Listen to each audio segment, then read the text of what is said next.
Bilateral direct anterior hip replacement surgery के बाद क्या कुछ प्रिकॉशंस होते हैं?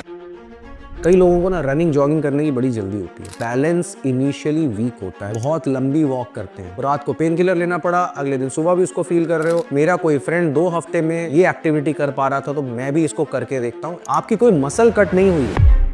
मुझे पेशेंट्स कहते हैं सर मेरी तो डीए से सर्जरी हुई है, अब तो मैं सारे काम नॉर्मली कर सकता हूँ, और ऐसा वो 2-3 हफ्ते बाद ही कहना शुरू कर देते हैं क्योंकि पेन कम हो जाता है, आपको लगता है आप सारी एक्टिविटीज कर सकते हो। हेलो फ्रेंड्स, मेरा नाम है डॉक्टर पंकज वलीचा और मैं सर्वोदय हॉस्पिटल फरीदाबाद में एक hip and knee replacement surgeon हूँ। तो फ्रेंड्स, ये समझना जरूरी है कि हमारा टारगेट सेफ मोबिलिटी है, स्पीड रिकॉर्ड सेट करना नहीं है। जब आप बहुत कुछ जल्दी जल्दी अचीव करने की कोशिश करते हैं तो कभी कभी धीरे कर देता है आपको। कोई मुझे कहे कि सर मैं इंडियन टॉयलेट यूज कर लूं क्या, अभी मेरे को ऑपरेशन को 2 हफ्ते हुए हैं, मैं क्रॉस लेग करके नीचे बैठ जाऊं क्या? तो इन बातों के लिए हम अर्ली फेज में पेशेंट को बोलते हैं कि आपको स्लो चलना चाहिए। आपकी कोई मसल कट नहीं हुई है, लेकिन मसल्स स्ट्रेच होती हैं, मसल्स स्वेल करती हैं, कट के आसपास का एरिया थोड़ा सा हार्ड महसूस हो सकता है और उसमें मसल्स को हमें ओवर स्ट्रेच नहीं करना है। हमें उस हर एक्टिविटी की परमिशन है जो सॉफ्टली, इजिली, स्मूथली आप कर पा रहे हो अपने फिजियोथेरेपिस्ट की गाइडेंस में। क्योंकि मेरा कोई फ्रेंड 2 हफ्ते में ये एक्टिविटी कर पा रहा था तो मैं भी इसको करके देखता हूं, ऐसा आपको अपने सर्जन से पूछे बिना नहीं करना चाहिए। हमें ये भी ध्यान रखना है कि हम चल पा रहे हैं कंफर्टेबली, पर अगर आप बायलैटरल हिप रिप्लेसमेंट के बाद बहुत लंबी वॉक करते हैं बिना किसी स्टिक के, बिना किसी सपोर्ट के, तो भी आपको मसल्स के अंदर फैटीग हो सकता है, आपको थकान महसूस हो सकती है, आपकी मसल्स में स्वेलिंग महसूस हो सकती है, चुभन महसूस हो सकती है। तो इसको बहुत लंबा चलने के लिए हम पेशेंट्स को बोलते हैं कि जितना कंफर्टेबली चला जाए उतना चलो, अपने विल पावर पे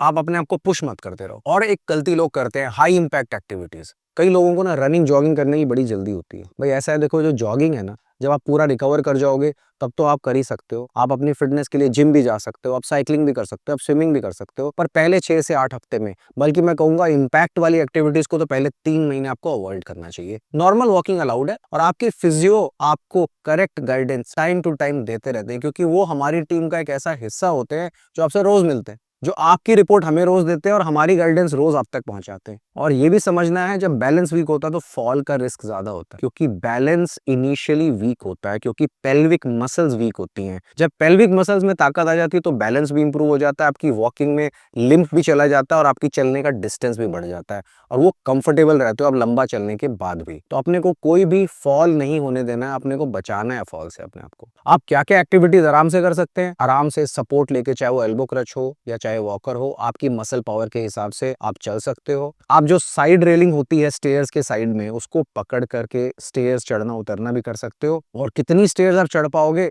वो आपके कंफर्ट के हिसाब से है। पर आपने कोई एक्टिविटी करी, इसको करने में तकलीफ हुई, रात को पेन किलर लेना पड़ा, अगले दिन सुबह भी उसको फील कर रहे हो, तो भाई उसको स्लो डाउन करना है। मोस्टली पेशेंट्स 3 से 6 हफ्ते के अंदर कंफर्टेबली चल पाते हैं, विदाउट सपोर्ट अच्छा डिस्टेंस चल पाते हैं। मेजॉरिटी पेशेंट्स स्टेयर क्लाइंबिंग कर पाते हैं while they are in the hospital, और वो जो कॉन्फिडेंस है 3 से 4 हफ्ते के अंदर बहुत अच्छे से आ जाता है और धीरे धीरे इंप्रूव होकर बिल्कुल नॉर्मलाइज हो जाता है, जब आपको कोई सपोर्ट पकड़ के ऊपर चढ़ने या नीचे उतरने की जरूरत नहीं होती। और मोस्टली पेशेंट्स अपनी नॉर्मल डेली एक्टिविटीज कर पाते हैं 8 से 12 हफ्ते में। और सबसे इंपॉर्टेंट बात, यार दूसरों से मुकाबला नहीं करता। Comparison is the killer of all joy in life, कि ये इतने टाइम में रिकवर हो गया, मैं क्यों नहीं हो रहा। अपने सर्जन की एडवाइस को मानना है, शुरू के फर्स्ट 6 to 8 वीक्स के अंदर इजी लेना है, चाहे आपकी डायरेक्ट एंटीरियर से सर्जरी हुई है।